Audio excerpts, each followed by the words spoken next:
El golpe en la puerta de mi casa llegó justo después del amanecer. Pensé que era otra entrega.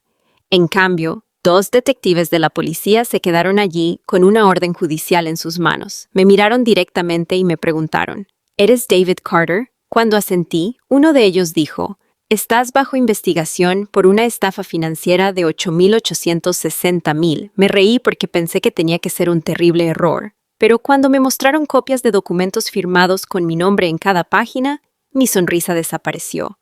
Las firmas se veían exactamente como las mías. Me empezaron a temblar las manos.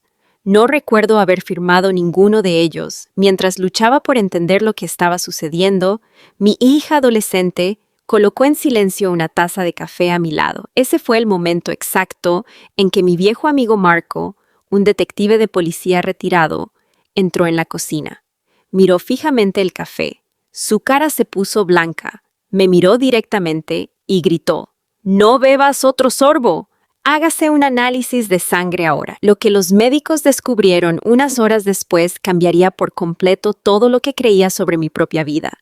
Durante casi 10 años, mi vida había sido normal. Mi divorcio había sido doloroso, pero pacífico. Mi exesposa Melissa y yo acordamos separarnos sin pelear en la corte, porque ambos queríamos lo mejor para nuestra hija Emily. Después del divorcio, me mudé a una pequeña casa fuera de la ciudad. Trabajaba como contadora para una empresa de construcción local y vivía tranquila. Emily se quedaba conmigo cada 2 fines de semana. Aunque la vida nunca fue perfecta, creía que el capítulo más difícil había quedado atrás. Esa creencia terminó la mañana en que llegó la policía. Los detectives colocaron varias carpetas en la mesa de mi cocina. Dentro había transferencias bancarias, solicitudes de préstamos y contratos comerciales por un total de $8,860,000. Cada documento llevaba mi nombre legal completo. Cada página tenía lo que parecía mi firma. El detective principal explicó que varias víctimas mayores afirmaron que alguien las había convencido de invertir en proyectos de construcción falsos. El dinero desapareció en cuestión de semanas. Según los registros bancarios, los fondos eventualmente llegaron a cuentas conectadas a documentos firmados por mí. Apenas podía respirar. Insistí en que nunca antes había visto ninguno de esos papeles. El detective mantuvo la calma. Él simplemente respondió, «Entonces explique sus firmas». No tuve respuesta. El miedo se volvió abrumador. ¿Había olvidado algo? ¿Estaba perdiendo la memoria? ¿El estrés del divorcio había afectado mi mente más de lo que pensaba? Fue entonces cuando Mark llegó. Mark había pasado 30 años investigando delitos financieros antes de jubilarse. Venía todos los viernes por la mañana a tomar un café. Cuando entró en la cocina, inmediatamente notó algo extraño. Emily había preparado café con una botella pequeña de jarabe aromatizado que compró recientemente en línea. Mark cogió la botella y la olió en silencio. Su expresión cambió instantáneamente. Me preguntó cuánto tiempo había estado olvidando cosas. Admití que durante casi un año había experimentado extraños lapsos de memoria. A veces tardes enteras desaparecían de mi memoria. Culpé al estrés y al envejecimiento. Mark hizo otra pregunta. ¿Comenzaron estos problemas de memoria después de que su hija comenzara a traerle café todos los fines de semana? La pregunta me tomó por sorpresa. Poco a poco me di cuenta de que el momento coincidía perfectamente. Mark me dijo que no entrara en pánico. Dijo que había investigado casos en los que las víctimas fueron drogadas en secreto durante largos periodos con medicamentos que causaron confusión, pérdida de memoria y falta de juicio. Me instó a visitar el hospital de inmediato. El médico de urgencias ordenó exámenes toxicológicos y análisis de sangre detallados. Los resultados sorprendieron a todos. Mi sangre contenía rastros repetidos de sedantes recetados que nunca deberían haber estado en mi sistema. El médico explicó que el patrón sugería una exposición a largo plazo en lugar de un solo accidente. Alguien me había estado dando medicamentos sin mi conocimiento. De repente, todo cobró sentido. Las conversaciones olvidadas, los fines de semana perdidos, el extraño agotamiento, las firmas inexplicables.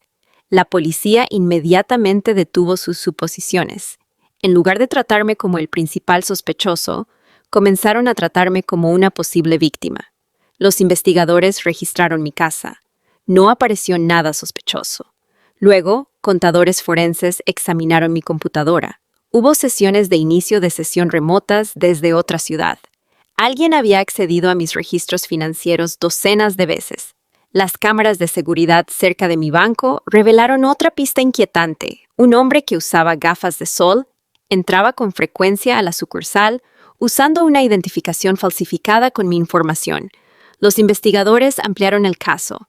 Mark sugirió examinar a todas las personas que tuvieron acceso a mi documentación personal después del divorcio. Un nombre apareció repetidamente: Melissa. Mi ex esposa había manejado muchos registros financieros durante el matrimonio. Ella todavía poseía copias de declaraciones de impuestos antiguas, archivos de seguros y muestras de firmas.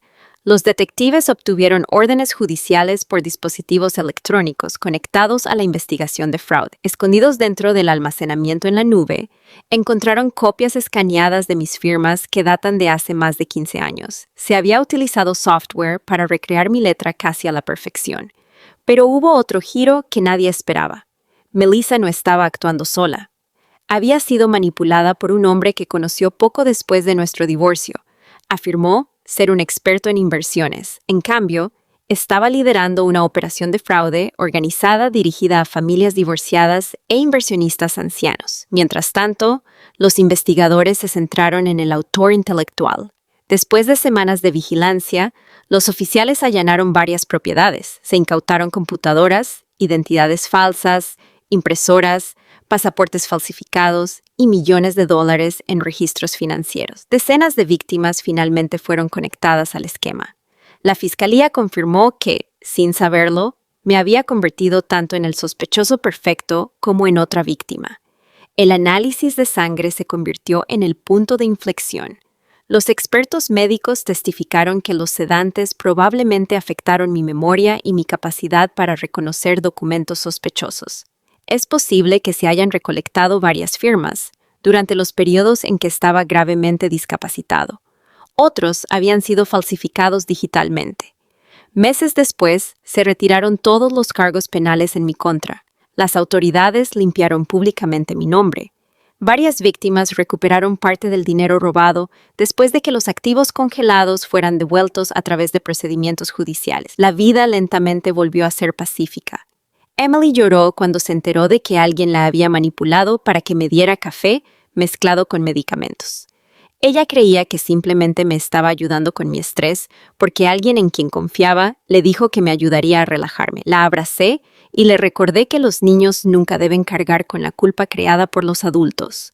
Hoy todavía guardo el informe del hospital en el cajón de mi escritorio. Cada vez que lo miro, recuerdo lo cerca que estuve de perderlo todo. A veces, la decisión más pequeña puede salvar una vida. Si Mark hubiera ignorado esa taza de café, podría haber sido condenado por crímenes que nunca cometí. Comey es de extraños.